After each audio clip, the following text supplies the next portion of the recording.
생방송으로 함께하고 있습니다. 김현욱의 굿모닝. 지금 시간은 8시 34분인데요. 네. 자, 오늘 치유비책 시간을 맞아서 오늘은 그래프 하나를 가지고 이야기를 시작해볼까 네, 합니다. 제가 준비한 게 자, 있죠. 이 그래프가 뭘 의미하는 걸까요? 네, 그래프를 보니까 네. 지금 한국하고 프랑스가 월등히 높습니다. 네, 바로 항생제 사용량. 국가별 항생제 사용량을 네. 비교한 건데요. 예, 우리나라가 예. 정말 월등히 많네요. 그렇습니다.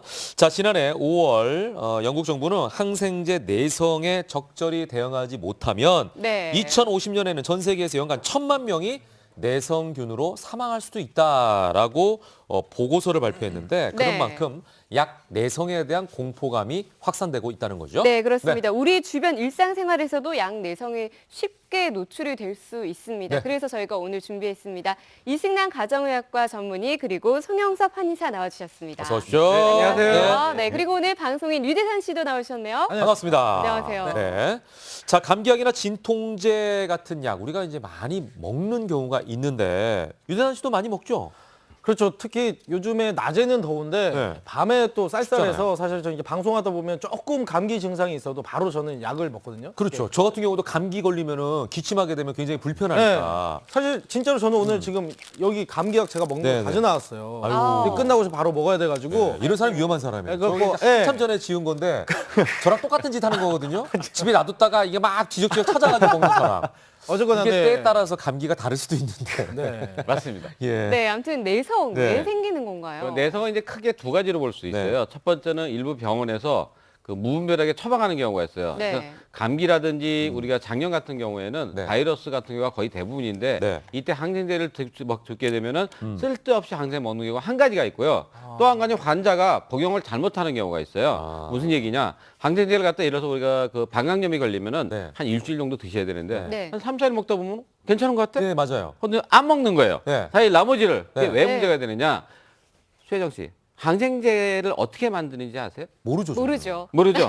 항생제는 세균이 만들어내는 거예요. 아, 그래요? 세균이 자기 자신을 보호하기 위해서 만들어내는 게 바로 항생제인데 이 세균은 자기 자신을 보호하는 항생제를 만들면서 네. 또 한 가지는 뭐냐? 이 항생제에 대항할 수 있는 성질을 자기가 갖고 있어요. 아. 그러다 보니까 약을 갖다가 일주일 먹어야 되는 것 같다 3, 4일 먹다 보니까 나머지 귀 조금 살아남았잖아요. 네. 여기에서 이 항생제에 대항할 수 있는 DNA 변이가 생기는 거예요. 아. 그래서 그것이 바로 내성균으로 바뀌기 때문에 네. 약을 먹을 때는 첫 번째 무분별하게 먹지 말고 두 번째 네. 드시라는 기간 동안을 끝까지 먹어야 다 되는 먹어야 균을 갖다 확 죽일 수가 있습니다. 아, 한 건을 죽여버려야 얘가 그렇죠. 다시 못 살아나는구나. 우리 얼마 전에 화재도 다 꺼진 줄 알고 강릉에서. 지나갔다가 다시 불씨가 맞아요. 살아났잖아요. 똑같습니다. 이거랑 네. 똑같은 거죠. 예. 꺼진 그러니까 불씨가 이런 약 다시 보자네요. 가져오지 말라니까요. 그때 다 먹었어야지. 예. 네, 그래서 저희가 앞서도 말했지만 항생제 내성이 전 세계적인 문제가 되고 있는데요. 만약에 내성이 생길 경우에는 또 어떤 위험이 저희가 발생이 되나요? 네, 지금 이제 얘기하셨듯이 네. 이제 변이가 생긴다고 했죠. 세균들이 네. 변이가 생기다 보니까 이걸 슈퍼박테리아라고 해요. 아. 왜 우리가 요즘 이제 박테리아 하면은 뭐 신약 개발도 하고 네. 뭐 친환경 에너지도 만들고 하는 네. 게 좋은 용도로 많이 쓰인다라고 알고 있는데 네, 네. 이게 변이가 일어난 우리 몸속에 있는 내성균을 가진 슈퍼박테리아로 되면은 네. 감염이 돼서 항생제가 듣진 않기 때문에 죽여도 안 죽는 거죠.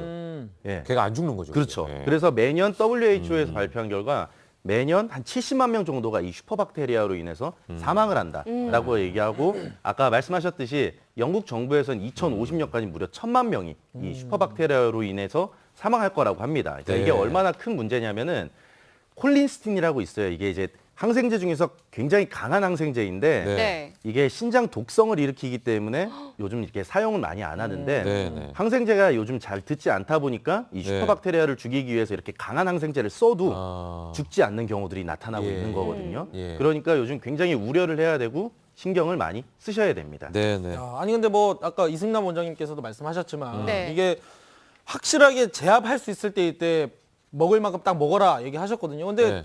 보통 근데 감기 때문에 병원 가면 네. 일단 3일치 드릴게요. 저는 이런 얘기를 많이 들었는데 네. 원장님은 어떨 때 항생제를 어떻게 좀 처방을 그러니까 하시나요? 바로 그거예요. 아. 감기는 90% 이상이 다 바이러스입니다. 아, 예. 그래서 우리가 꼭 세균 감염이 있을 때 항생제를 써야 되고 네네. 우리가 플루 있죠. 인플루엔자. 예, 예. 그거 유행할 때 쓰는 건 항바이러스제예요. 아. 네. 우리가 골라서 써야 되는데 그래서 감기는 항바이러스제 써도 효과가 없어요. 그러니까 잘 쉬는 게 중요하고 어떤 꼭 필요하냐. 방광염, 소변에 피가 나거나 아플 때. 네. 그다음에 우리가 편도선이 아픈데 네. 고름이 껴서 균이 있을 경우, 네. 세 번째 폐렴이 생겨서 항생제를 써야 될 경우, 아. 근데 네 번째는 여름 많이 하지만 상처가 났을 경우, 네. 그다음에 농양, 고름이 생겼을 경우 이렇게 꼭 확실한 데만 써야지 아. 무조건 불능에 쓰면 안 되고요. 그래서 저희 병원은 네. 네. 우리가 한우 1등급 이런 거 있잖아요. 예. 그 항생제 쓰는 등급이 있어요. 1등급, 2등급, 3등급, 아, 4등급, 진짜요? 5등급 있는데 네. 5등급이 제일 나쁜 거예요. 아. 저희는 거의 안 써요. 아. 저희가 1등급 병원입니다. 항생제. 아, 그렇구나. 그러니까 이게 이제 항바이러스와 항생제를 구분해야 된다. 그리고 예. 이제 쓸데없으면 안 된다. 그러니까 예. 자, 저희가 오늘은요. 정말 그 궁금한 사항이 많은 만큼 내용이 방대합니다. 그래서 좀 스피드하게 네. 네. 앞에 내용들을 좀 가야 되지 않을까. 내용이 굉장히 많아요. 자, 그중에서도 약과 내성에 대한 본격적인 이야기 영상 퀴즈를 통해서 준비를 해봤거든요. 네. 하나하나 살펴보겠습니다. 먼저 첫 번째 보시죠. 3개월 내에 같은 항생제를 먹으면 내성이 생긴다. 내성이 생긴다. 이거 이런 얘기는 많이 들었죠, 네. 우리가. 예. 왜냐면은 그러니까 상생제를 같이 계속 주기적으로 반복적으로 먹게 되면 내성이 그쵸. 생긴다는 얘기 아니에요? 한번 뜯어보죠. 첫 번째 네. 내용인데. 그러네요. 그러네. 무슨 얘기하면은 예. 네. 우리가 어떤 약을 먹었는데 지금 유대산이처럼 네. 숨겨놓은 약을 갖다 또로 먹었어요. 그럼 무슨 문제가 되느냐? 남아있는 약을 갖다가 그러니까 3개월 내로 같은 항생제를 복용해야 되면 얘가 균이 완전히 안 죽었을 경우가 있고 그것에 대해서 내성이 생길 수가 있기 때문에 네, 네. 3개월 내로 같은 항생제를 먹는 게 좋지 않기 때문에 네. 자기가 이제 약을 먹었을 경우는 항생제를 기록해놨다가 네. 다음 선생님한테 갈 때 네. 제가 3개월 전에 이런 항생제를 먹었습니다 하고 하게 되면은 더 우리가 내성이 안 생기는 다른 약으로 고쳐서 쓸 수가 있습니다. 그러니까 3개월이라는 그 시간이 중요하네요. 그렇죠. 그 정도는 지나야 예. 그 약이 같은 이제 걸 듣게 써도 되고, 된다. 왜냐면 그 균이 이제 사라지니까. 균도 그렇고 내성이 생길 수가 있기 때문에 급하게 질문하면 그런데 네. 어르신들이 보면 그 아까 말씀하신 것처럼 약을 아깝다고 남겨놓았다가 그거를 또 비슷한 증상이 나면 네. 또 먹으면 절대 그거 안 멀리 돼요. 가요. 본인이 절대 안 이렇게 하고 된다니까. 있는데. 아, 그러니까 본인이 어르신은 아니잖아요. 보통 이렇게 해요. 제가 그렇게 살았네요. 네, 그러니까. 아. 네, 그리고 요즘에 하도 네. 내성 하다 보니까 아이 키우는 분들은 또 정말 좀 맞아, 극단적으로 약을 안 쓰고 키우는 분들도 네. 계시더라고요. 그래서 애가 막 울어도 그냥 달래기도 네. 하고 막 열이 나고 막 이런 경우 네, 있어요. 근데 급한 불은 꺼야 된다라고 생각은 하고요. 아무튼 예. 그 얘기는 그 얘기고 실제로 이제 약을 먹다 보면은 내성이 생겨요. 네. 우리가 예를 들면은 우리가 이제 술을 이렇게 맨 처음에 먹었을 때는 한두 잔만 먹어도 금방 취하고 막 맞아요. 정신이 없고 그런데 예. 그 친구를 똑같은 친구를 5년, 10년 뒤에 보면은 예. 한 짝을 먹어도 괜찮은 경우들이 맞아. 있죠. 매일매일 먹는 사람이 술 있어요. 예, 이런 네. 식으로 그냥 생각을 하시면 됩니다. 약을 계속적으로 꾸준히 먹다 보면 약간 내성이 생길 수 있다라고 네. 생각을 하시면 돼요. 네. 자, 두 번째 퀴즈 영상으로 보시죠. 네. 자, 한약에도 내성이 있을 수 있다. 아, 이것도 궁금하네요. 우리가 보통 궁금합니다. 이제 양약만 내성이 있을 것이다라고 맞아요. 생각하는데 한약에는 과연 어떨까요? 저도 궁금해요. 네. 있네요. 오, 오, 한약도 내성이 있어요. 그래요. 한약에는 내성이 없다입니다. 없다. 없다 동그라미. 좀 제대로 보세요. 나는 지금 내성이 있다.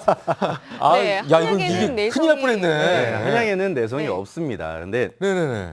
가끔가다 이제 요즘 내성 얘기가 이제 나오는 게 오. 다이어트 약 때문에 그렇거든요. 근데 네. 다이어트 약에 들어가는 마왕이라는 약재가 있어요. 아. 근데 이제 이게 에피드린이라는 성분이 주성분인데 이제 중추신경을 약간 조금 자극을 해가지고 식욕 억제를 좀 시키고 네. 심박출량을 좀 높여서 맞아요. 에너지 이제 사용량을 좀 높게 해주는 건데 이게 일반 의원에서 이제 한의원에서 지으면은 딱 맞게 잘 지어서 먹을 수가 있는데 개인이 그냥 먹든가 아니면 일반 한약방에서 이렇게 먹을 때는 강도를 너무 세게 해서 먹을 때가 있어요. 아. 이렇게 해서 먹게 되면 맨 처음 먹었을 때 너무 강하게 먹다 보니까 아. 다음 약을 먹었을 때 별로 감을 못 효과가 느끼는 경우들이 있거든요. 일단 물론 개그를 이제- 너무 센 걸 본 다음에 예, 약한 거 보면 맞습니다. 재미없듯이. 예, 근데 물론 시간이 지나면 네. 다시 괜찮아지기 때문에 상관없지만 네. 이런 식으로 드시면 안 됩니다. 혹시 그럼 한약 외 비타민 같은 영양제도 다른 약들처럼 네네. 내성이 있나요? 다른 약, 그러니까 비타민은 비타민이든 그렇죠. 용이든 뭐 이런 약들에게는 내성이 있지는 않습니다. 아. 용 같은 경우는 쉽게 얘기하면 우리가 갈증이 났을 때 물을 한 잔 딱 먹으면 굉장히 청량감과 시원함을 느끼게 되죠. 네네네. 근데 먹고 나서 두 번째 잔 먹었을 때는 좀 그만큼의 청량감과 맞아요, 맞아요. 그런 것들은 좀 떨어져 그 개념이라고 생각을 하시면 됩니다. 아, 그러니까 영양제는 상관이 없다. 네네네. 예. 그리고 또 저희 부모님 같은 경우는 녹용을 드시는데 시간차를 두고 드시더라고요. 효과가 네. 떨어질까 봐. 네네네. 실제로는 어떤가요? 그게 이제 방금 얘기 드렸던 그 개념이랑 비슷해요. 그러니까 목이 굉장히 말랐을 때 시원한 물 먹으면은 용을 딱 먹었을 때 보약을 먹고 몸이 갑자기 딱 좋아지다가 네. 네. 두 번째 제부터는 약간 느낌이 떨어지는 것 같은 근데 물은 똑같은 물인 거고 그래서 갈증이 얼마만큼 심하냐가 몸이 안 좋냐의 상태랑 비슷하다고 보시면 됩니다. 그렇군요. 네. 자, 그리고 화장품 같은 경우에도 오래 사용하면 내성이 생겨서 효과가 떨어진다라는 얘기도 있는데 이건 맞아요. 어떤가요? 네, 그쪽은 그거는- 잘 모르시죠, 화장품은? 당연히 알죠, 제가. 아, 그래요?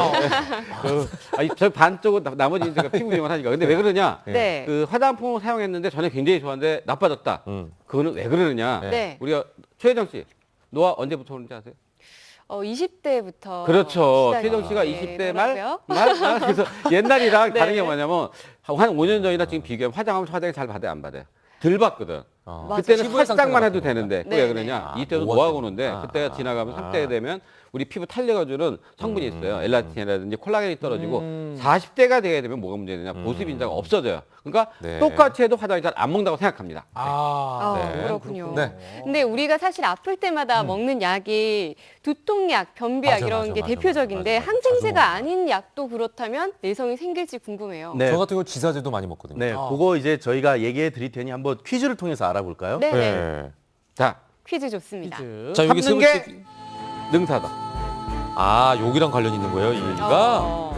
참는 게 능사다? 아, 그러니까 이제 뭐 변비 같은 경우에도 아, 약을 또는 먹지 않고 참는다. 설사가 와도 지사제 그렇죠. 먹지 말고 참아라. 네. 맞아요. 오. 저는 근데 이게 X일 것 같아요. 아까 그 아기들 경우랑도 감기 연관이 되는 것 걸렸을 같은데. 맞아요. 너무 급한 아프면 불은 참으면 안 일단 되는 거 아니야? 끄라라고 하셨잖아요. 네, 볼게요. 일단 X로 한번 가볼게요. 맞습니다. 네. 우리가 일반적으로 아까 얘기했지만 마왕같이 네. 그렇게 아니면 정신과 약이라든지 네. 그런 약같이 중독성이 있거나 습관성 있는 약 같은 경우는 계속 먹으면 안 좋기 때문에 안 좋은데 우리가 해열진통제, 뭐 감기약, 그다음에 고혈압약, 당뇨약 같은 것은 내성이 생기지가 않습니다. 네. 문제는 뭐냐? 이게 참는 게 능사라고 생각해가지고 혈압약을 한번 먹으면 평생 먹어야 되는데 못 네. 끊는데 그게 아니에요. 혈압약도 그래요? 뚱뚱한 사람이나 당뇨약도 뚱뚱한 사람 같은 경우는 살을 네. 빼고 다르면 끊을 수가 있는데 문제는 뭐냐? 저희 보면 40대 환자인데 예. 네. 혈압이 왔는데 160에 한 110 정도 됐어요. 네. 엄청 높네요. 그러니까 이분이 나 이거 견딜게 6개월 뒤에 왔는데 중풍이 와 아이고. 뇌졸중이 와서 반실루치 왔습니다. 절대 네. 그런 거는 꼭 드셔야 되니까 내성 생기지 않습니다. 네. 아, 그러니까 너무 무시무시하네요. 무식하게 참는 것도 그렇죠. 오히려 안 좋은 병을 거죠. 키우는 결과가 생긴다. 예. 야. 자, 저 같은 경우에는 이제 사실 그 두통약, 두통약. 같은 경우는 웬만하면 먹지 말아야지 이런 생각하거든요. 특히 여성들 같은 경우도 그러잖아요. 맞아요. 두통약 참지 같은 거 잘못 않고. 먹으면 안 된다 이런 생각이 있어요. 네. 두통약은 좀 참아야 되지 않나. 두통약도 내성이 있죠. 두통약 같은 경우는 이제 네. 원래 보면은 우리가 옛날에는 하나만 먹어도 충분했는데 네. 어떨 때는 막 2알씩 먹어야 되고 이런 경우들이 좀 있거든요. 보면은 이게 약을 맨 처음에 먹으면은 이게 꾸준히 계속 먹다 보면은 아무래도 우리 몸에서 그 내성이 생기진 않더라도 네, 네. 그 약을 분해시킬 수 있는 효소들이 좀 더 많아지고 네. 빨리 이제 소화 흡수시켜버리고 아니면 네. 배출시켜버리는 경우들이 좀 많이 생기거든요. 네. 네. 근데 이제 두통약을 그런 식으로 이제 효소가 생길 정도로 먹으려 그러면 매일같이 규칙적으로 계속 먹는 경우고 아. 우리가 이제 가끔 가다가 한두 개씩 먹는데 네. 하나를 먹을 때는 안 되고 2알 먹어야지 되고 이런 식으로 늘어나는 건 질병 자체가 조금 심해야 된다. 네. 그러니까 좀 심각해졌다 이렇게 네네. 생각을 하시면 되는 거거든요. 그러니까 네네. 원인을 치료하지 않고 진통제로만 해결을 하다 보니까 그렇게 네. 알수가 늘어난다라고 아. 생각하시면 될 겁니다. 이 원장님, 자, 요거 하나만. 수면제는 분명히 내성이 있죠. 왜 처음에 한 알 먹다가 잠이 맞아요, 드는데 맞아요. 다음 맞아요. 2알 먹고 이렇게 되잖아요. 맞죠? 예, 맞습니다. 수면제는 위험한 거죠. 네, 그것도 정신과 약은 아까 그랬잖아요. 우리가 내성이나 중독성이 생길 수가 있습니다. 아니 그러면 아까 뭐 두통약 얘기하셨지만 네. 사실 머리가 너무 아프면 못 견디거든요. 네. 두통약을 꼭 먹어야 될 때 네. 내성이 적은 약을 좀 선택할 수 있는 그런 방법이 네, 방법이 있습니다. 아, 있나요? 바로 뭐냐? 어. 우리가 두통약 하면 우리가 많이 쓰는 게 아세트 아미노펜이라는 걸 쓰는데 요거는 흰색이에요. 요건 예, 아세트 지금 약을 아미노펜인데 잠깐 들고 나오셨는데. 예, 요쪽 거 네. 뭐냐? 노란색이잖아요. 네, 여기 네, 뭐가 맞아요. 들어있냐면 여기 카페인 무수물이라고 있어요. 예. 카페인이 알죠? 커피에 든 건데 예. 우리 카페인 하루에 170에서 200mg 먹게 돼 있는데 네. 이 카페인은 계속 먹게 되면 중독성이 생깁니다. 카페인은? 예, 그래서 우리가 아. 먹을 때는 아유. 내성이 없는 걸 그러니까 얘는 예. 먹지 말라고 쓰러지는 거예요, 지금. 야. 그래서 밤에 카페인이 타이밍이 없는 절묘하네요. 아데토 아미노펜을 먹게 되면은 네. 내성이 생기지가 않습니다. 아, 아니, 그것도 골라서 먹어야 되는 거예요. 아니 근데 뭐 두통도 뭐 말씀하셨지만 두통뿐만 아니라 그 또 변비 네. 여성분들이 또 그렇게 변비가 많으신 분들 많은데 변비약도 이게 많이 먹게 되면 또 내성이 좀 생긴다 뭐 이런 얘기가 있던데 그것도 맞나요? 예, 변비약은 내성이 없습니다. 아. 그러니까 내성이나 뭐 의존성이 없습니다. 그러니까 옛날 같은 경우, 그러니까 변비약 자체가 장내 이제 점막을 자극을 시켜가지고서는 네. 먹고 나서 이제 장을 이제 활발하게 운동시켜가지고 변을 밖으로 내비치게 이렇게 만드는 약인 건데 그러다 보니까 계속적으로 먹게 되면은 장내에 신경을 좀 손상을 일으켜서 내성이 생길 수 있다라고 얘기했던 경우들도 있는데 네. 최근엔 거기에 대한 보완 연구가 많지가 않고 일반적으로는 특히 딱히 이 변비약이 뭐 우리 장 쪽에 이제 내성을 생기게 하진 않는다라고 얘기를 하고 있습니다. 네. 자, 이제 예. 마지막 영상 네. 퀴즈 한번 보겠습니다. 네. 자, 자, 평소에 약을 자주 먹으면 효과가 떨어진다. 그것도 맞아요. 근데 맞는 얘기 반대로 아닌가요? 네. 평소에 약을 난 자주 안 먹으니까 이 약은 효과가 좋을 거야. 이렇게 생각할 수도 있잖아요. 그러니까 이런 경우 있잖아요. 나는 지금까지 약을 한 번도 먹어본 적이 없어서 감기약 먹으면 바로 나. 온몸의 흡수가 빨라. 네. 안 먹어서 그렇대서 어떻게 볼까요? 액수네. X예요. 아니에요? 네, 그런 건 없고요. 우리가 이제 딱 세 가지만 주의하시면 돼요. 아까 처음에 얘기한 항생제, 네. 그다음에 정주가에서 먹는 진정제, 그다음에 마약 계통 이런 것만 중독성이나 내성이 생기는 거지. 네. 네. 나머지 약은 중독성이나 내성이 없고요. 네. 그냥 무조건 참다가 너무너무 아파 그때 딱 먹으니까 안 먹다 먹으니까 갑자기 좋아지는 느낌이 드는 거예요. 평소에 안 먹었으니까 절대 그래요? 아닙니다. 예. 아니 우리는 어떻게 생각하냐면 하얀색 그 종이에다가 네. 이렇게 그 물감이 있는 물을 이렇게 갖다 대면 싹 스며들잖아요. 그렇죠. 근데 원래 하얀색이면은 뭘 대도 다 표시가 나니까 예. 그런 게 아닌가 이런 생각하는데 그게 예. 아니네요. 예, 약. 잘못된 생각입니다. 아, 예. 그리고 제가 좀 궁금한 게 그 진통제 있잖아요. 원장님. 네. 사실 저는 좀 이게 진통제 먹으면 굉장히 속이 많이 쓰리고 이런 게 있어요. 그래서 위 약한 사람은 좀 진통제는 웬만하면 많이 먹지 말라 이런 얘기인데 네. 그것도 사실 이제 뭐 어떤 경우냐면 우리가 소염 진통제, 네. 아까 얘기한 아세토아미노산이 그냥 진통제예요. 네. 이런 경우에는 먹어도 속이 안 쓰리는데 소염 진통제는 뭐가 문제가 되냐면 거기는 그 우리가 진통을 갖다 막으려면 프로스타글랜딘이라는 성분이 있는데 걔를 갖다 막아야지만 뇌로 통증을 갖다 없애가는 걸 갖다 막아주거든요. 근데 그 프로스타글랜딘은 왜 필요하느냐? 우리 위 벽을 보호하는 거예요. 그러니까 얘가 없어지니까 위벽을 보호하는 성분이 없어지니까 예. 약을 먹으면 속이 쓰리기 때문에 예. 그런 경우에는 뭘 먹으라고요? 아세트 아미노펜 같은 걸 먹으면 속이 안 아픕니다. 근데 어려우니까 우리가 이제 약은 약사에게, 진료 의사에게 이런 표현처럼 네. 성분을 좀 물어보는 게 좋을 것 같아요. 그렇죠. 그때마다 맞아요. 꼼꼼하게. 맞습니다. 예. 예. 네, 그리고 좀 전에 제가 네. 여쭤봤었던 거에도 포함이 되는데 한 박사님께서 자기는 평소에 약을 복용을 안 해서 항암제 효과가 좋았다라고 얘기한 분도 계셨다고요. 제 선배님이신데 예. 그건 아니고요. 그분이 그 항암제가 잘 받으신 거예요. 아. 그러니까 그건 아닙니다. 네. 자, 그리고 정 형태의 알약은 네. 빠른 효과가 없어. 그래서 부숴 먹어야지. 네. 이렇게 생각하는 분도 계신데 예. 이거는. 절대 잘못된 겁니다. 그 알약을 만든 이유가 있는 확실하네요. 거예요. 네. 왜 확실하네. 만드느냐? 예. 그게 어디 가서 작용하는 기전이 다 다른 거예요. 네. 근데 부수게 되면은 작용 기전이나 시간이 바뀌기 때문에 그대로 잡수는 게 좋습니다. 그래서 네. 어떤 분들은 그 알약을 씹어 드시는 분도 있고 그래 맞아요. 깜짝 놀랐어요. 야. 예. 네, 그리고 저는 또 감기가 걸릴 때 꼭 두통이 같이 오더라고요. 그러면은 여성분들 감기약, 많이 두통약 둘 다 같이 먹어도 될까요? 예. 그러니까 그렇게 드시는 분들 많아요. 뭐 감기 걸렸을 때 콧물이 나가지고서 뭐 콧물약이랑 맞아, 또 맞아. 종합 감기약이랑 같이 먹고 막 여러 가지 막 맞아요. 뭐 일명 본인이 이제 짬뽕이야. 의사나 약사처럼 해가지고 약을 막 여러 개 사가지고 보강하는 드시는 거지, 경우들이 보강. 있는데 네. 절대 그렇게 드시면 안 됩니다. 이제 얘기하셨던 것처럼 네. 그 약에는 그 아세트 아미노펜이 있는데 이게 하루 제한량이 있어요. 하루에 한 4g 정도가 이제 제한량인데 네. 모든 약들에는 많은 약들에게 그게 들어가 있거든요. 근데 뭐 펜자레도 들어가 있고 개보린에도 들어가 있고 뭐 이런 약들에 전부 다 들어 있는데 이런 것들을 본인이 전부 다 따져가지고선 맞춰서 드시기가 어렵거든요. 네, 근데 네. 이걸 너무 많이 먹다 보면은 효과는 안 나타나고 부작용만 나타나는 네. 그런 효과가 나타날 수 있기 때문에 네. 반드시 병원에 가든가 아니면 약사 선생님과 의논을 한 다음에 약을 드셔야 할 겁니다. 예. 방금 전에 말씀드린 것처럼 이렇게 일종의 궁합이 안 맞는 약들이 있죠. 네. 예. 더불어서 약과 먹으면 안 되는 음식들도 있다고 아. 합니다. 그럴 것 같아요. 자, 이거 한번 살펴보도록 하겠습니다. 좀 짚어주시죠. 네. 자, 우리 자, 저쪽에 있네요. 네. 감기약과 예.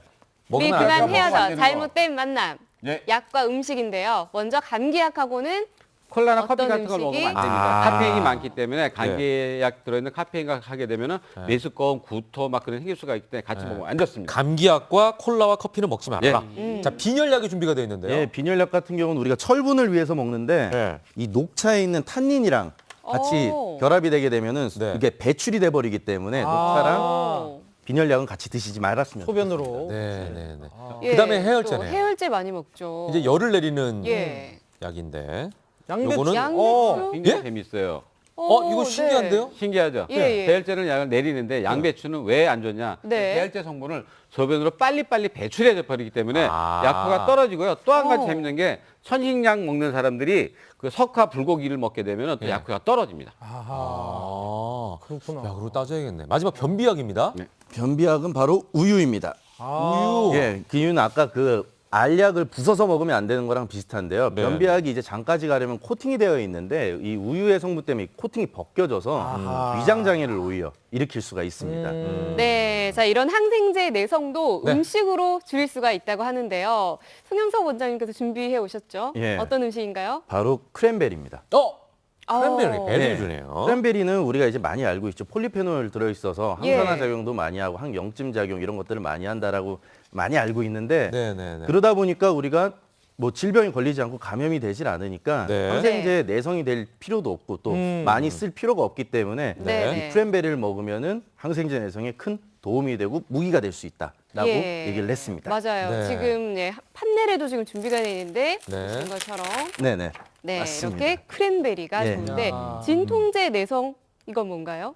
네. 아 진통제 내성은 네. 제가 혈자리를 준비를 해봤어요. 어. 예, 그러니까 우리가 진통제를 많이 먹는 게 뭐 두통, 치통, 치통, 생리통, 예. 요게 이제 많이 드시잖아요. 그래서 네. 두통일 땐 항생제 드시지 마시고 어느 부분을 누르면 좋냐면 아, 머리, 예, 도움이 혈자리를 되는 혈자리. 알려드릴게요. 그러니까 여기 모서리 부분 있죠. 머리랑 이제 머리카락이 만나는 부분. 네. M자 탈모 생기는 예, 부분. 맞습니다. 네네. 꽉 누르면 이 근육이 볼록 올라오는 사람마다 부분 위치가 있죠. 좀 다른데. 예, 그냥 꽉 깨물었을 때 예. 근육 올라오는 부분이 네네네. 편하게. 그쪽 이제 두유라는 혈자리인데 그쪽을 꽉 눌러주세요. 두통이 생길 때. 여기를? 누르시면 좀 많이 아플 두유. 거예요. 예, 엄지 손가락으로 꽉 눌러주시면 굉장히 아프실 근데 거거든요. 유희산 씨는 상당히 좀 위치가 위쪽에 있네요. 네. 진행되신 건가요? 알모가 지 많이 마세요. 야, 아픈데 긁지 마세요. 한번 MC가 그 게스트를 그렇게 공격하고 말이야. 그럼 됩니까? 탈모가 많이 뭐 됐어. 일단. 예, 아, 아까 이렇게 참았는데 해서 얘기하려다가 이렇게 해서 덮어놨는데 지금. 그러니까 얼마나 찾지 못하면 놀랐어요, 아니 동안. 유대산 씨, 얼마 동안? 유대산 이게 씨, 30초 동안 예. 예, 꼭 아니, 찾지 눌러주고. 못하면 이렇게 이를 깨물어 보세요. 이를 이를 깨물면 깨물면은 그 위에 볼록 튀어나오는 튀어나오는 거 있어요. 부분이 있어요. 아, 요 밑입니다. 예. 위쪽이요? 예, 밑에. 네, 그러니까 예. 너무 올라갔어. 예, 네. 그거를 꼭 눌러주시고 또 옆에 눈 옆에 미간 옆에 관자놀이 쪽 있죠. 네. 네네. 예, 이쪽을 꼭 눌러주세요. 그러니까 거의 대부분 양손으로 해서 꼭꼭 이제 30초씩 눌러주시고 5초 네. 쉬었다 30초씩 눌러주시고 네. 좀 아플 정도로 눌러주시는 게 두통에 좋고요. 네. 치통 같은 경우는 이 이간과 삼간이라는 혈자리인데 손에 네. 있습니다. 네. 이 두 번째 손가락 여기 이 손바닥과 손가락이 만난 이 큰 뼈 있죠. 네. 요 앞뒤라고 생각하시면 돼요. 요 오. 앞뒤 쪽 이쪽을 꼭 눌러주시면은 치통에 도움이 되는 치통. 혈자리라고 보시면 되고요. 예, 약을 쓰기보다는 일단은 이런 거 통증을 좀 없애라. 심하지 않을 때는 이런 예. 데를 좀 눌러보시면 자막에 여성분들. 보니까 다래끼에도 효과가 좋대요. 예, 맞습니다. 근데 이건 완화시키는 거지 낫는 건 아니에요. 예, 그렇죠. 아, 예, 네. 예, 완화시키는 맞습니다. 거죠. 맞습니다. 여성분들 생리통은요? 생리통 같은 경우는 우리 이런 거 도움 될 것 같아요. 예, 배꼽에서 네. 한 세 손가락 정도 밑에, 배꼽에서 네, 세 손가락 네. 정도 밑에 이제 성문이라는 혈자리인데 여기가 이제 월경이 잘 안 되고 월경통이 있을 때 실제로 침을 놓는 혈자리거든요. 네. 근데 이쪽을 아까랑 똑같이 한 30초 정도 꾹 눌러주시고, 근데 임신하신 분들께서는 절대 누르면 안 됩니다. 아, 그렇죠. 이건 위험하게. 빼내는 그런 역할을 예. 하기 때문에. 유대사진 누를 필요 없어요. 남자니까. 아, 이거는 생리통이고 저 혹시 그러면 저는 그 사촌이 땅 당황했어요. 샀을 때 배 아플 때는 어디에 눌러요? 그러면은 돈을 많이 버시면 아, 돈 많이 돼요. 먹는 거예요. 알겠습니다. 알겠습니다. 자, 그렇게 해서 저희가 살펴봤고요. 마지막으로 네. 이제 시청자들을 위한 최종 비책 준비하셨죠? 네. 족자 예. 이승남 원장님부터 아. 보여주시죠. 네. 보겠습니다. 짠. 구밀복검. 야, 뭐냐. 우리 네. 입안에 꿀이지만은 뱃속에 칼이 될 수 있다. 아. 즉, 항생제를 함부로 남용하면 안 되기 때문에 네. 잘 알고 사용하는 게 중요합니다. 아, 구밀복검. 굉장히 어려운 사자성어. 어려운 단어죠. 예. 자, 소 원장님. 정량복용. 예. 요건 좀 굉장히 신기하다. 어려운 사자성어네요. 예, 항생제 오남용 하면은 우리 몸에서 이제 박테리아가 생길 수 있으니까 예. 꼭 적절하게 복용하시길 바라겠습니다. 네, 아, 오늘은 항생제에 대한 얘기, 내성에 대한 얘기를 했는데 네네. 우리가 참 많이 알고 있으면서도 몰랐던 거를 맞아요. 많이 무심코 깨닫는 항생제를 남용하는 분들도 많으셨을 텐데 오늘 그렇습니다. 정보가 좀 도움이 되셨으면 좋겠습니다. 너무 많은 정보를 전달해 드렸는데 좀 네. 기억하셨으면 좋겠네요. 자, 오늘 말씀 잘 들었습니다. 고맙습니다. 감사합니다.